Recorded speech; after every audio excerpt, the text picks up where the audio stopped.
From Bristol, UK, I'm Pommy Harmar. And I'm Melissa Chemam, and this is the Quarantini.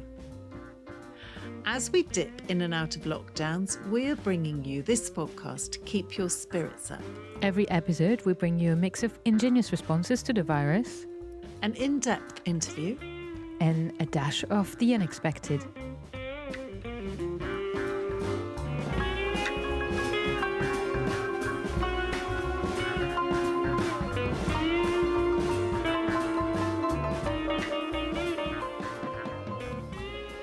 And for that lovely music, thank you very much to Gutiez and the Dhaqan Collective.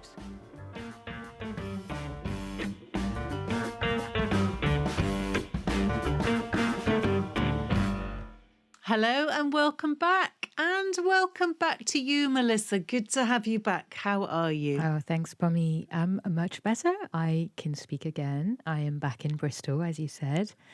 And everything's fine, still teaching online for us. We're going to have one of our modules going back on campus from Monday. And I'm supervising that. I will go back progressively. I have had to have 2 tests, the second today. 2 COVID tests. 2 COVID tests, yes, because I was traveling. So to make sure everything's fine. And of course, everything's fine. And then to be isolating for 10 days. But it all went really fast, and that's all good because my housemate helped me with the food, and, I had a lot of work to catch up with. So everything's great now. You've been inside for 10 days. Yeah, I've been inside for 10 days exactly. The only time I went out it was to post my test quickly to the emergency post office 2 seconds from the house. Oh, my goodness. Well, it's very nice to be doing the podcast again with you. So what have we got coming up today? Well, I think we have an interview. It's a bit special. Tell us about it, Pommy. We have 3 women artists from Somalia. And we have our usual roundup this week. And of course, we'll have some music to finish with a lovely friend of mine, musician from Marseille in France, who's called Siem Folknomade.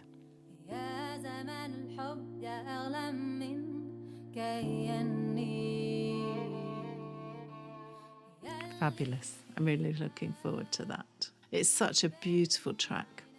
But now it's time for our interview. Now, we recently celebrated International Women's Day, which we hear has become International Women's Month. So that's good, isn't it? And a project in Bristol really caught our eye. Or maybe I should say caught our ear. You will hear from 3 Somali women, Fozia Ismail, Asmaa Jama, and Ayan Cilmi, all telling me about their latest artistic project called Camel Meat and Cassette Tapes.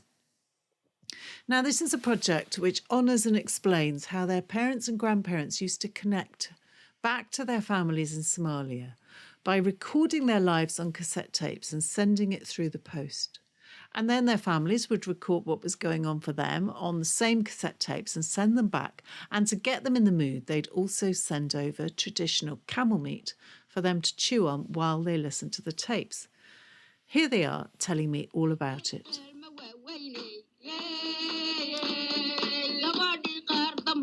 Asmaa, this project that you've all been involved in is called Camel Meat and Cassette Tapes.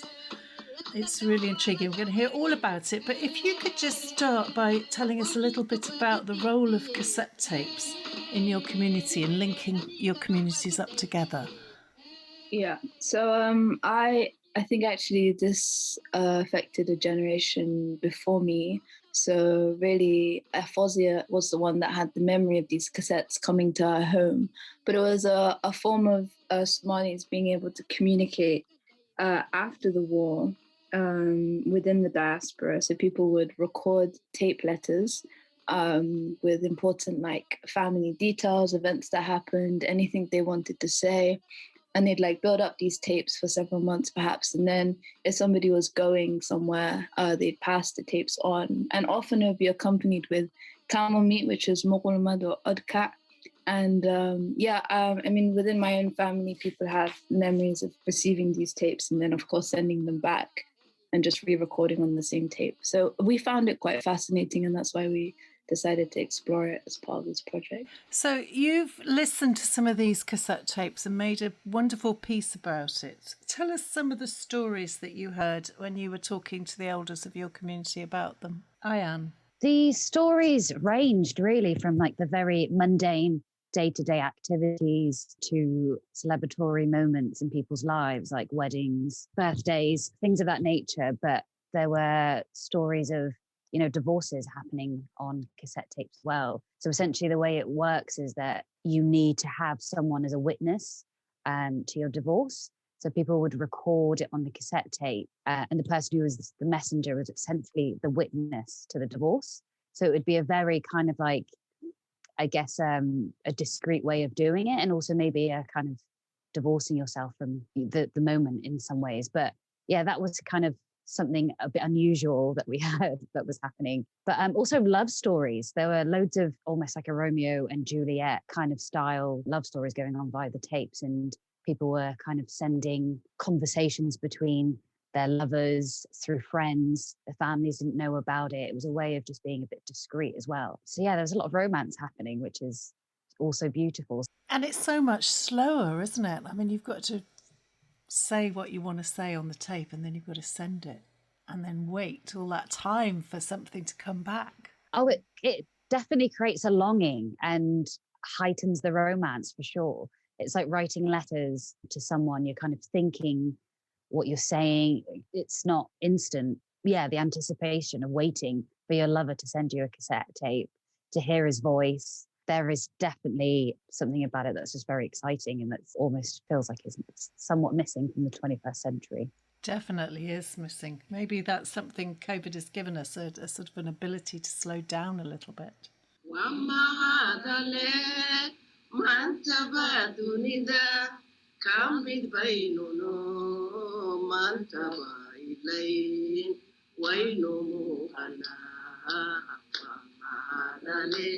What about, I'm intrigued to find out about the anti-colonial songs. Tell me a little bit about them. What's really interesting is part of the project we took the elders to the Commonwealth Museum, which is the British Commonwealth Museum archive. It's actually in Bristol, which is a really exciting thing to know about. So, the whole collection is here in Bristol.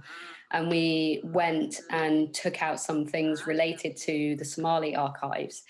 It was really fascinating what it brought out in the women, because there was lots of issues around the naming of objects that kind of were misaccurate, so things that were thought of as food vessels were actually drums and, things like that. And the women burst out in an anti-colonial song, while we were in this kind of archive, which was amazing. The history of Somalia is that it was colonized by the French in Djibouti, so the very tip. And then the middle bit here, Somaliland, was colonized by the British, and southern area was South Somalia, where Mogadishu was colonized by the Italians. That history of colonialism is part of the reason that the Civil War broke out in the way that it did.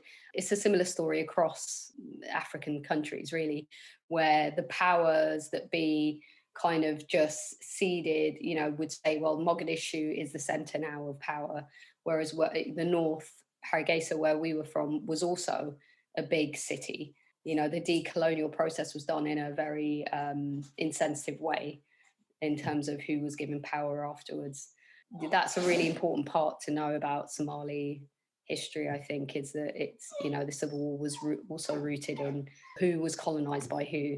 Just to follow on what Fozia said, so the song that they sang was called Kan Nasib Kan Nasar, and it means like take this one down and pull that one up. So basically it was sang during the Day of Independence when they were swapping out the flags. They were getting rid of the British flag and then putting the Somali flag up the pole. And when was that? The 1st of July, 1960. I mean, that's really interesting. I had no idea that there were 3 European countries involved in colonisation. Yeah, there were 3. And it's influenced our food as well. We have pasta as an everyday thing, and we do spaghetti bolognese, but with our spaghetti bolognese, it's with lamb mince and cumin. Things like tiramisu having tiramisu as a pudding growing up. It's so exciting.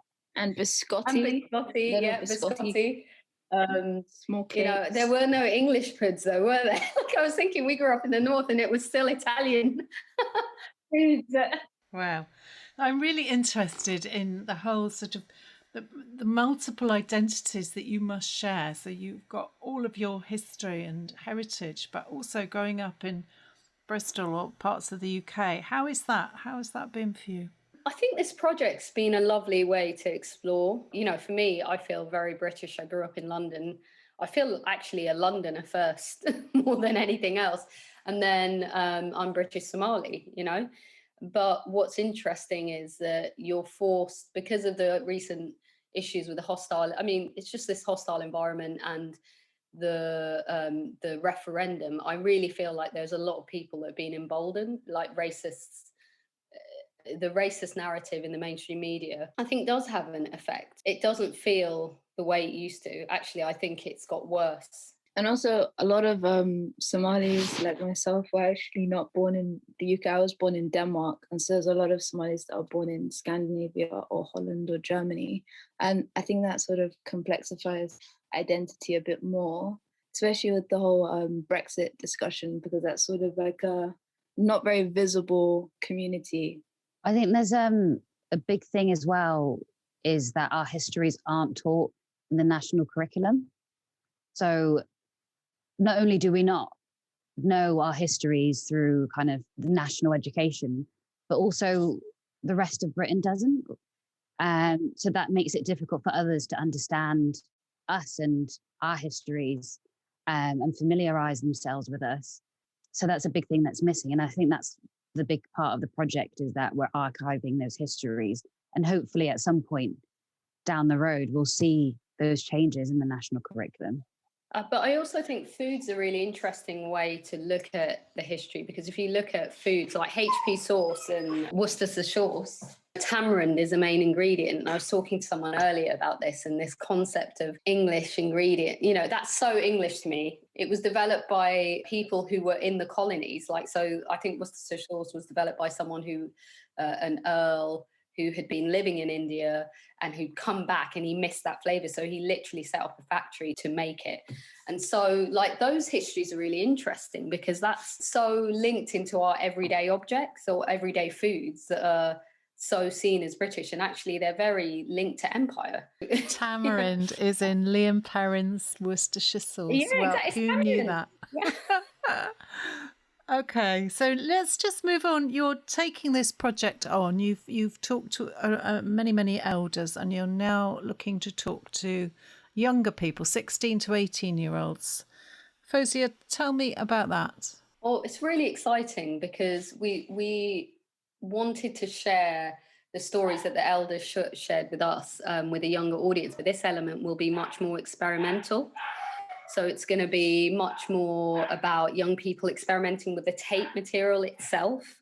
We've got a sound artist and they'll be destroying the tape and then making it up again so that they make their new soundscape. So it's quite experimental, so that the young people can tell their own stories about being, what Bristol means to them. What does it mean to be Somali? And with this heritage that actually a lot of them wouldn't know about. So cassette culture, if you think about, if you're 16 to 18, you've probably never used a tape or even know what a cassette recorder is. So it's a real way of connecting them to their grandparents. Oh, it is really exciting. I'm ancient and I can remember when cassette tapes were brand new and exciting. And oh my God, we didn't have to use vinyl anymore. And of course, vinyl has come back as a thing, hasn't it? But things really change, and I'm really looking forward to seeing what you do. Is there anything you'd like to say to our listeners to encourage them to come forward? Yeah, if you have a story or you have grandparents that you know of that have cassette tapes, please do just contact us on the Dhaqan website, which is www.dhaqan, spelled DHAQAN.org, and we'll be really interested in hearing about it. Apologies for the puppy barking in the background. Fozia, Ayan, Asmaa and the puppy, thank you so much for talking to me today. It's such an interesting story, Pommy. I don't know if I told you before, but I've been to Somalia quite a few times. Oh, no, you didn't. And I remember the time where cassettes used to be such a great thing in the 80s, and France was the same. So I always wonder when I listen to them. I've met Asmaa and I've heard Fozia before in Bristol. Do you think other people had this sort of habits? I mean, cassettes used to be so big. Actually, in Bristol, it's also how the music scene started, right? People used to do mixtapes of stuff. So it was not to connect with family, but well, I was wondering if other cultures, please do email the Quarantine Podcast if in your culture you used cassettes to tell stories or to connect with family abroad. It would be lovely to see the comparisons. Did you ever hear about it in the Algerian community? That's what I was thinking, because when I met Asmaa, we discussed that. I said to her, I do feel that Algeria and Somalia have a lot in common. The weather, the seaside, the Islamic traditions, and the role of women being, looking on the outside, looking like, women are really repressed, but actually women have a lot of responsibility into the family life. So, but I don't know. Of course, when I was little, I couldn't go to Algeria very much, but we never used tapes to communicate or to heard story, which is a pity because, my grandma, she was a storyteller and a brilliant one, but she couldn't speak French. So I remember that when I was there, my mom would translate for me the stories, and I don't know why we never thought about recording them. Such a shame, and it's too late now, but maybe some other people did it. I'll investigate. But the cassettes themselves are not really around. No, not anymore. And of course, as you said, it was just a way to communicate, not a way to create archives. That's right.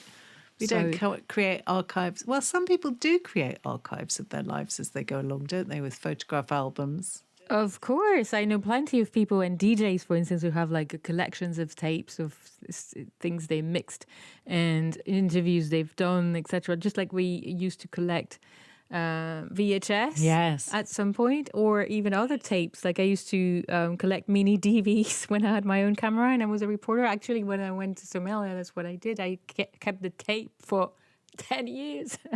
Oh. Which is ridiculous because you never have time to look at them all. But maybe someday, some people make great films of them. Actually, I remember when I moved out of my flat in Paris last summer.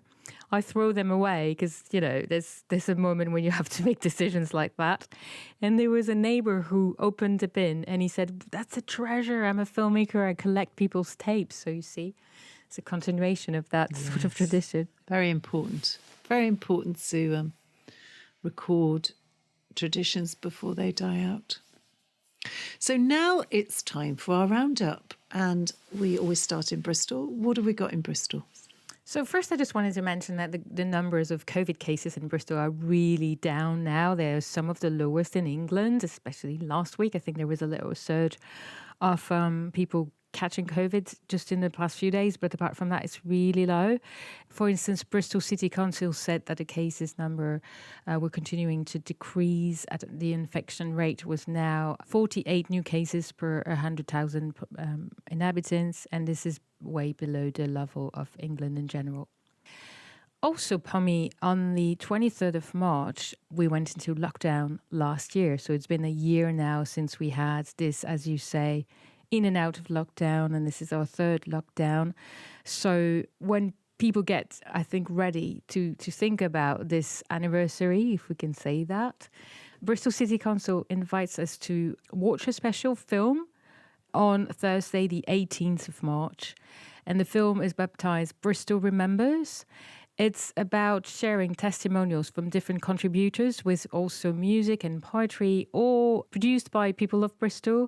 And the council also invite us to have a minute of silence on that day to reflect and remember about what happened to us all collectively.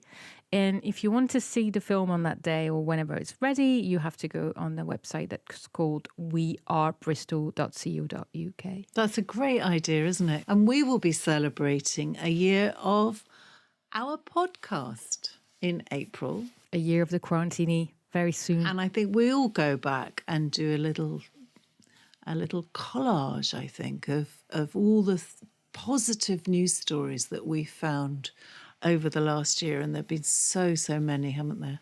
and the great people that talked to us about how they found resilience and what they did to support the people of Bristol specifically, but also people all over the world. Yes, and moving on then to the rest of the UK, this week we have found a nursery school in Lancashire that's been teaching its children to be kind.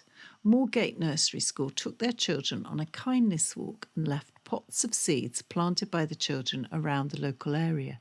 The aim was to put smiles on the faces of those who find them. And they would love to know if anyone does find a pot. And the whole reason for doing this was because people have been stuck inside their houses, a bit like you, Melissa. And the children were learning how to find ways of connecting with people, you know, in ways that are completely new. So if you're listening from Ormskirk, which is just west of Wigan, you could post to their social media pages, or you could even write a letter. Oh, that's lovely. That makes me think that there's another initiative, not about kindness, but about laughter. And it's also here in Bristol. There's a virtual comedy night that will be held to celebrate the health benefits of laughter, because there are so many. And I think everyone who has tried to spend a week without laughing and a week with laughter will know for sure. So it's a Barton Hill-based charity called Changes Bristol that is teaming up with artists, including UTC Artist Management, to hold this stand-up comedy event. It's going to take place on Wednesday, the 24th of March at 7 p.m. It will be showcasing 4 comedians, Toussaint Douglas, Kate Lucas, Ola Labib, and Rachel Hicks.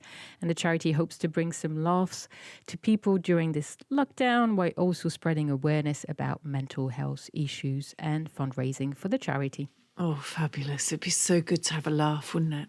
I've been talking to my friends about, we've all suddenly in the last week decided we want to go to see a live band. We want to hire a live band. We're going to pitch in, get a live band to play old covers of music that we can sing along to at the tops of our voices. I can't wait. Oh, wonderful. So laughter, kindness, and then singing along. And that's a huge, great program. That's what we need. Another initiative I wanted to mention is in London.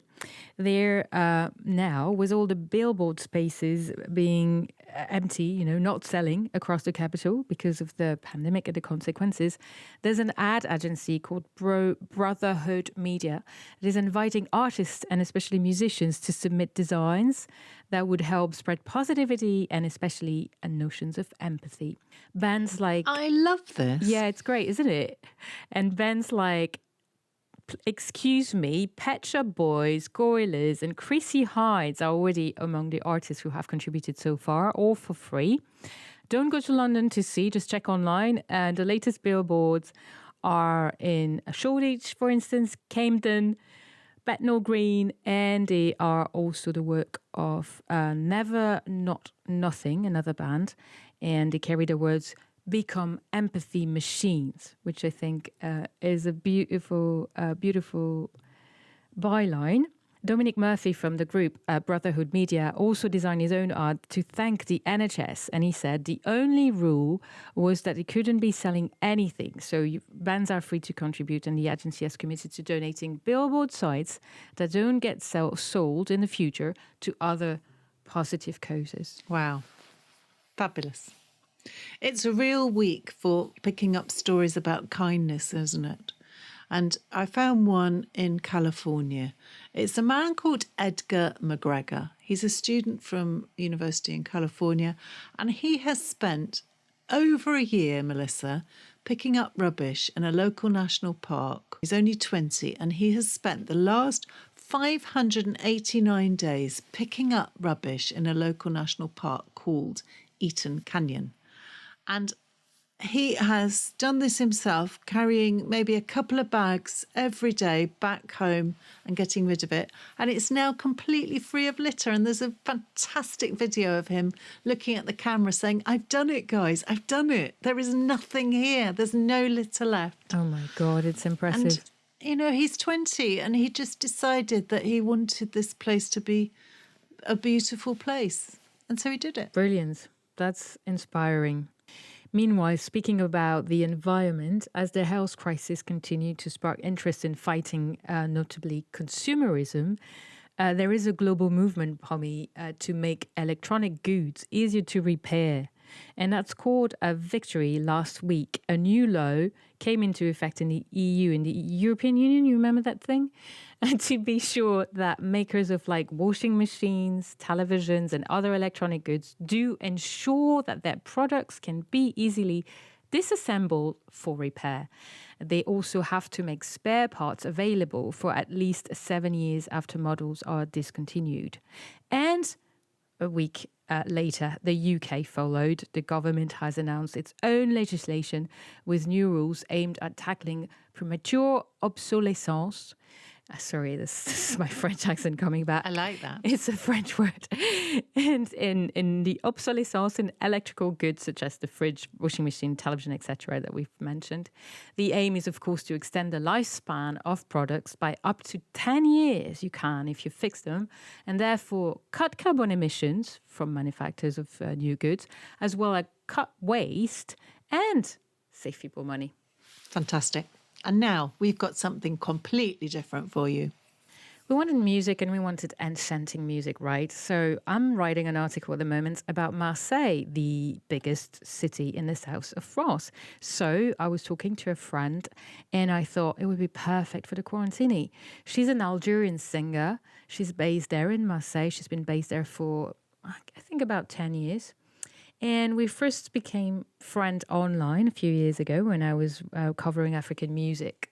She keeps sending me her music and she's a fantastic lady, so full of talent, adorable, full of energy. Her name is Siem Folknomade. Folknomade is like, it's not her real name, it means the nomad of folk music, if you will, because she uses all these influences. Her latest track that just came out a couple of months ago is called King of Sorrow, but we wanted to play to you one of her most beautiful, it's a classic in this sort of like North African, south of France music, and it's called Diamond.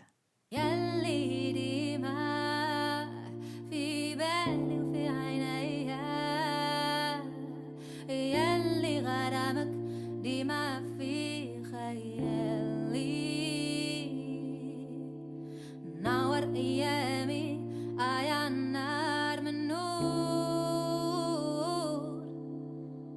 يا زمان الحب يا أغلى من كياني ياللي ديما في بالي وفي عينيها ياللي جازك ديما في مقامي أيامي أيان نار من نور يا سلطاني يا عزم من أحلامي You are my diamond You are my diamond When one and one makes one You are my diamond ياللي ديما في بالي وفي عينيها ياللي نجومك ديما في ابتسامي نور أيامي أيان نار من نور يا كنز الفجر يا أبهم من شروقي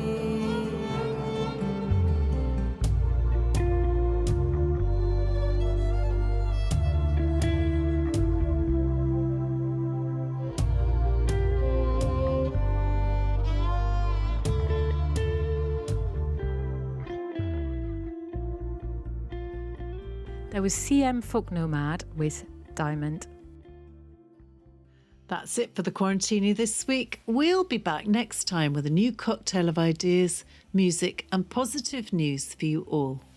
And don't forget our first anniversary very, very soon. In the meantime, we'd really love to hear from you. So please do get hold of us. You can, for instance, email us at thequarantinipodcast@gmail.com.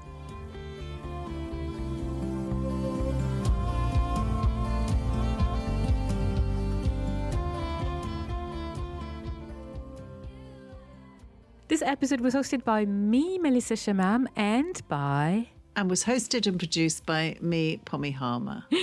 Thank you for listening. And stay safe.